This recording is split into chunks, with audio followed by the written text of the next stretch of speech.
Bonjour Bassam Tan. Bonjour Frédéric Saillot de Razi Express. Alors nous sommes aujourd'hui le 29 septembre, on arrive à un moment décisif de la bataille d'Alep. Avez-vous des informations sur la progression de l'armée régulière syrienne dans les quartiers Est qui jusqu'à présent depuis 2012 étaient tenus par les islamistes?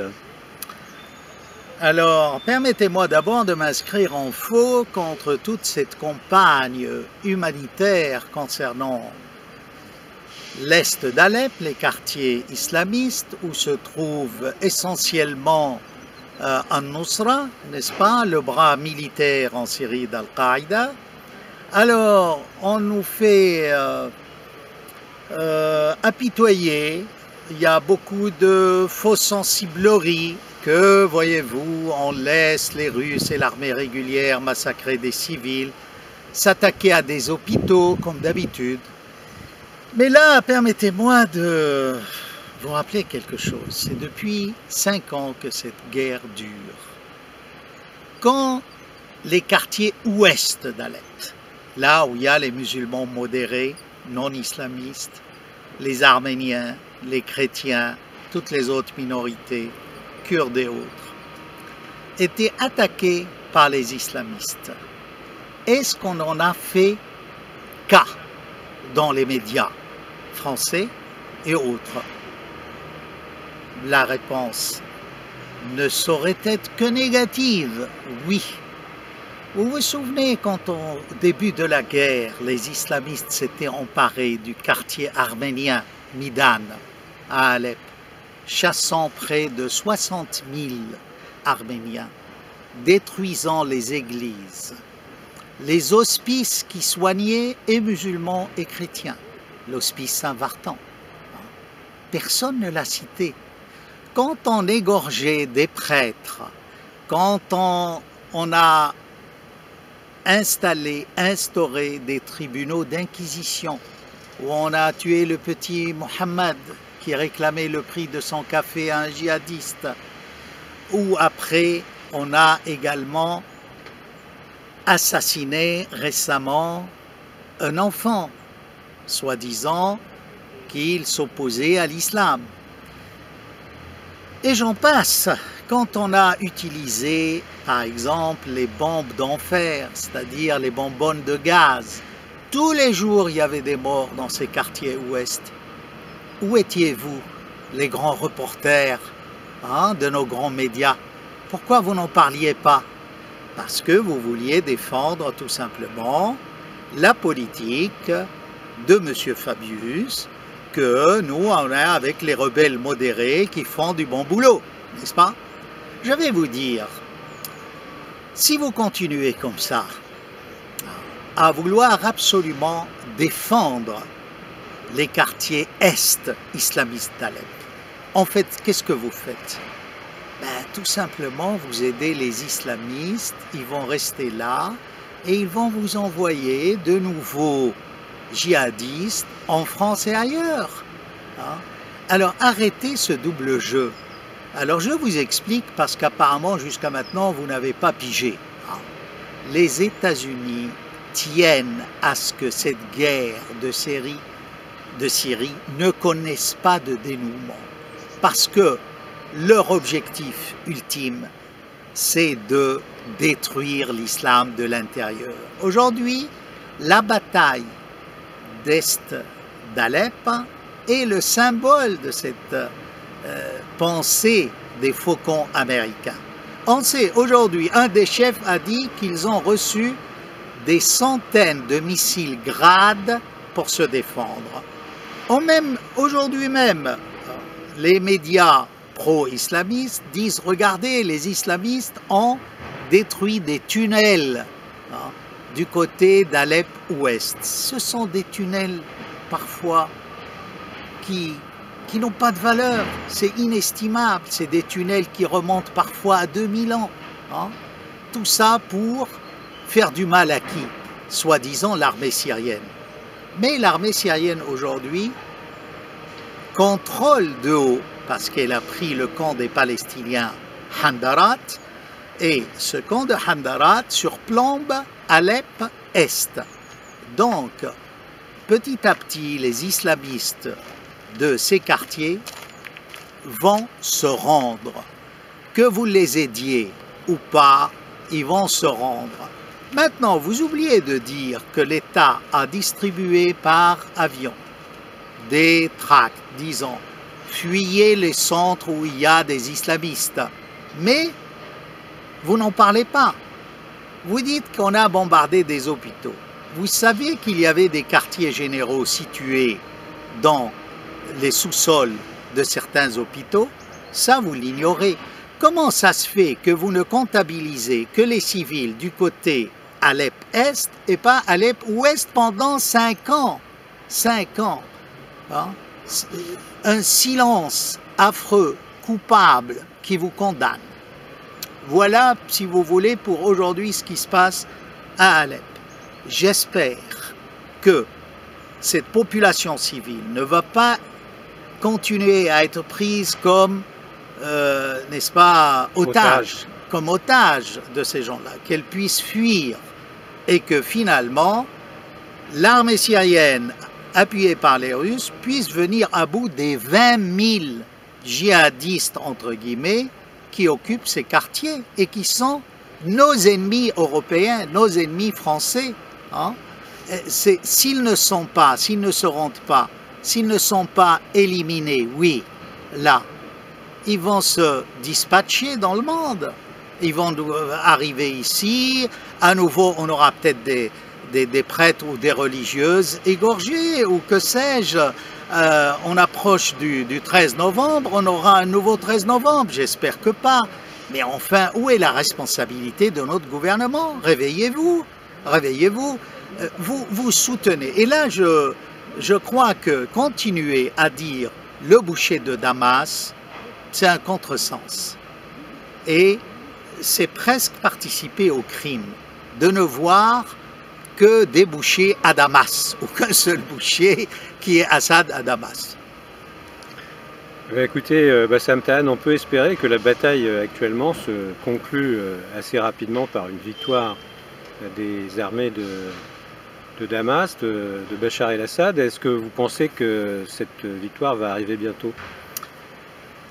Avant de vous répondre à cette question qui est importante, il me semble qu'il faut insister sur la solution militaire à laquelle commence à songer la Russie avec le gouvernement syrien. Parce qu'ils se rendent compte que de Mistura retarde de plus en plus ces pourparlers, ces négociations à Genève. Pourquoi ils les retardent? Parce qu'ils ne veulent pas de solution, encore une fois. Donc, la bataille d'Alep est très importante et je crois que on approche de la fin. Hein? C'est-à-dire, au pire, il y aura toujours des insurgés, mais encerclés.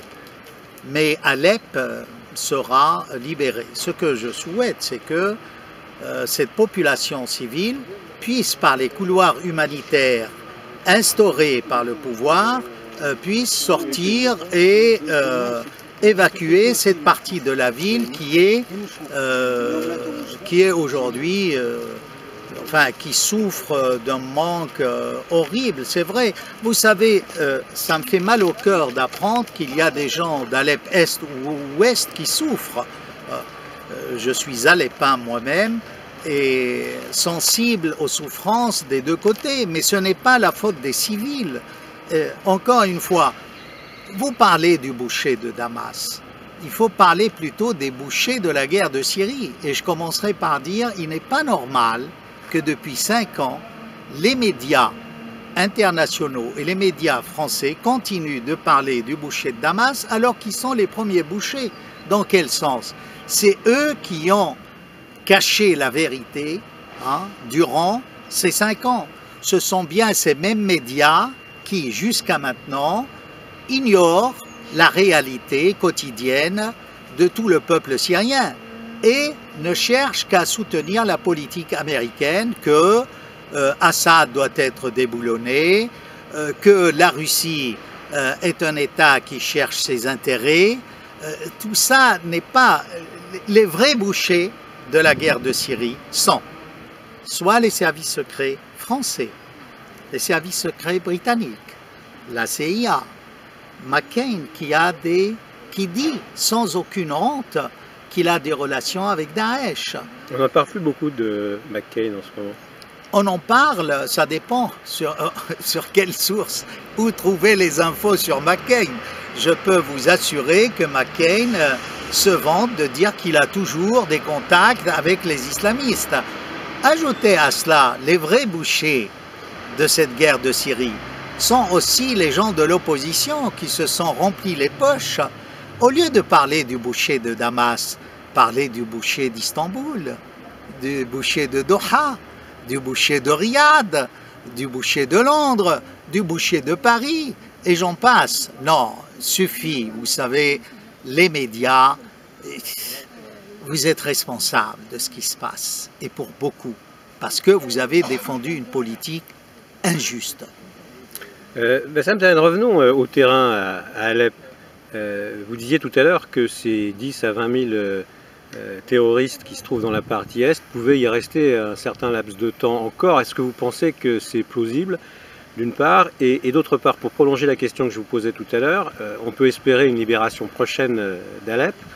Est-ce que vous pensez que l'armée syrienne dépendant de Damas, donc, avec ses alliés du Hezbollah et de l'Iran, et avec la Russie, peut aller jusqu'à libérer l'Est de la Syrie, ce qui serait stratégiquement extrêmement important pour l'Iran oui. et pour le projet de route de la soie chinois? Vous savez, pour le moment, les Occidentaux ont oublié Raqqa, Daesh, Mossoul, Deir ez-Zor, pour le moment. L'attention de la presse est fixée sur voilà, Alep, en effet. Et à juste titre, parce que si vraiment l'armée syrienne libère Alep, je crois que le tour est joué, hein, la messe est dite. Donc à ce moment, l'Est serait libéré. Voilà, c'est pour cela que les Américains, les faucons, cherchent à pousser Obama à un engagement terrestre. Obama, aujourd'hui même, s'est exprimé qu'il était contre. Et il a raison, parce que entrer avec des forces terrestres, ça veut dire vraiment livrer bataille aux Russes, qui sont là. Vous voyez, mais je reviendrai à Alep de l'Est pour répondre plus précisément à votre question. Aujourd'hui, l'armée syrienne a repris, pas totalement, le quartier de Farafra.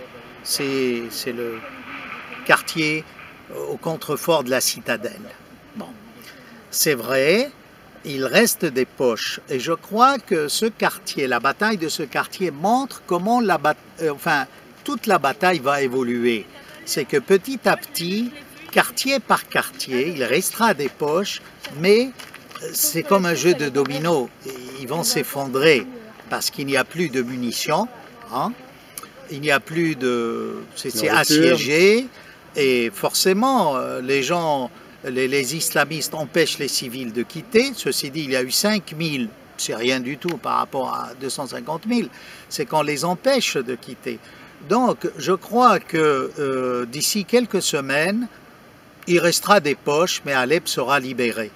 Alors, ça déplaît évidemment aux Américains, mais ça va coïncider avec l'élection du nouveau président, hein, parce qu'on n'est pas très loin du nouveau président. Alors si c'est Clinton, on peut redouter le pire. On peut redouter le pire, d'autant plus que Clinton ne veut pas de cet accord avec l'Iran nucléaire, est un soutien inconditionnel aux pays du Golfe, et en même temps, elle est une anti-Assad jurée. C'est elle qui, au départ, avait demandé aux islamistes, c'était en 2011, de ne pas déposer les armes et de ne pas négocier avec Assad. Vous voyez ? Maintenant, je terminerai en disant que les Russes, en fait, ce n'est pas uniquement la Syrie, hein, dans ce qu'ils cherchent. Évidemment, la Syrie est une pièce capitale sur cet échiquier géostratégique. Mais les Russes essayent maintenant de dominer, hein, et de mettre dehors les Américains du Moyen-Orient. Et ils sont presque arrivés, sachant que les États-Unis ne vont pas risquer une guerre mondiale, Mais regardez, aujourd'hui, la Turquie s'est réconciliée avec la Russie pour des intérêts économiques. Ça peut durer pas mal de temps, hein, parce que la Turquie, avec cette instabilité, a besoin d'argent. Et les projets russes l'intéressent. Par ailleurs, l'Iran, l'allié de la Russie, est fort et de plus en plus contrôle l'Afghanistan. C'est important. Le Liban, il y a le Hezbollah, allié de Damas, et c'est hors de question que les gens de droite puissent triompher du général Aoun et du Hezbollah. C'est hors de question. Vous continuez. La Jordanie est déstabilisée. Elle est tributaire économiquement des pétromonarchies. Ces pétromonarchies elles-mêmes sont saignées à blanc économiquement. Donc, les alliés des Américains dans la région s'affaiblissent jour après jour au profit de l'avancée des Russes. Et si vous continuez à voir cette carte, vous voyez, les pays du Maghreb ne soutiennent pas la politique américaine. La Tunisie n'est pas sortie encore de son printemps arabe. L'Algérie est pro-russe et pro-syrienne.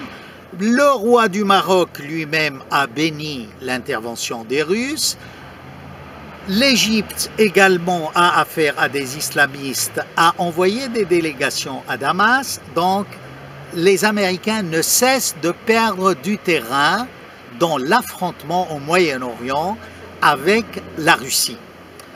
Donc, Poutine aura réussi, par cette guerre de Syrie qu'ont déclenché les Américains, à battre les Américains. Et là, je ne parle pas de la bataille d'Alep, ni de la bataille de la Syrie. Les Américains auront perdu la guerre de Syrie. La guerre est en train de se clore et les Américains ne l'ont pas gagnée. C'est vrai, ils l'ont gagnée de quel point de vue? Qu'ils ont détruit la Syrie. Ça, c'est vrai, ils l'ont détruite. Qu'ils ont allumé une guerre sans fin entre les différentes branches de l'islam et les différents islams, ce qui est vrai. Mais malgré tout cela, ils se retirent. Il y a la guerre, la mer de Chine qui leur pose beaucoup plus de problèmes, et ils voient même, et de plus en plus, c'est ça le danger pour les faucons américains, c'est que de plus en plus il y a des gens comme Trump qui pensent que, après tout, pourquoi garder les Saoudiens au pouvoir? On peut avoir leur pétrole et arrêter cette campagne islamiste dans le monde. Et ce n'est plus l'avis de Trump, c'est beaucoup d'instituts de recherche qui s'interrogent sur ce soutien inconditionnel des Saouds.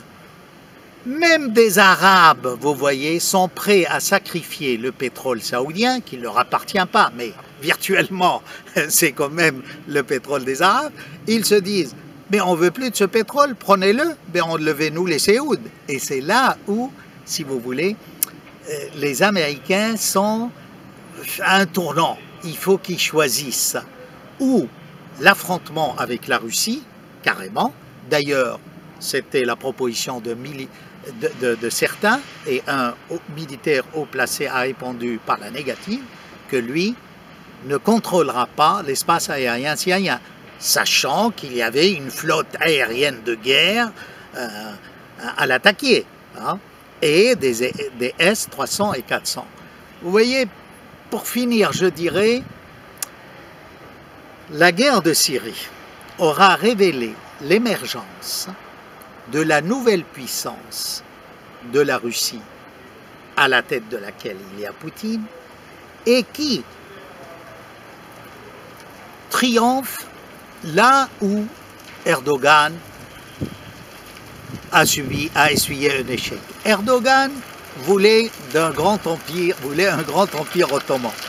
Résultat, il n'a pas son empire ottoman, mais par contre les Russes sont en train petit à petit de grignoter et de reformer une nouvelle union de la Russie soviétique.